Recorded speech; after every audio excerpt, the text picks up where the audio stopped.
ఆదిలాబాద్ పట్టణానికి చెందిన బీజేపీ యువ నాయకులు భూపతి వెంకటేష్ జన్మదిన సందర్భంగా పలు సేవా కార్యక్రమాలను నిర్వహించారు. స్థానిక రిమ్స్ ఆసుపత్రిలోని పిల్లల విభాగంలో పండ్లను పంపిణీ చేశారు. పుట్టినరోజున అనవసర ఖర్చులు చేయకుండా సమాజ శ్రేయస్సు కోసం సేవలు చేయడం పట్ల పలువురు అభినందనలు తెలిపారు. ఈ సందర్భంగా భూపతి వెంకటేష్ మాట్లాడుతూ తన పుట్టినరోజున ప్రతి ఏటా సేవా కార్యక్రమాలు నిర్వహిస్తున్నట్లు తెలిపారు. సమాజానికి తన వంతు సేవ చేస్తున్నట్లు పేర్కొన్నారు. పుట్టినరోజు శుభాకాంక్షలు తెలియజేస్తూ ఈరోజు నా జన్మదిన సందర్భంగా పట్టణంలోని రిమ్స్ చిల్డ్రన్స్ వార్లో పిల్లలకి పండ్లు మరియు పాలు పంపించడం జరిగింది.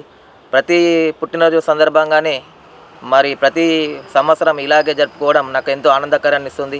ఎలాంటి వ్యసనాలకు వెళ్లకుండా మన వంతు సహాయంగా ఎవరికన్నా ఏదన్నా తోడుండి మనం చేయాలని కృషితోటి ఈరోజు బర్త్డే సందర్భంగా ఆదిలాబాద్ రిమ్స్లో పాలు పండ్లు పంపిణీ చేయడం జరుగుతుంది స్నేహితులతో కలిసి. దీనికి సహకరించిన సిబ్బందికి, రిమ్స్ డైరెక్టర్ గారికి, ప్రతి ఒక్కరికి నా ధన్యవాదాలు తెలియజేస్తున్నాను.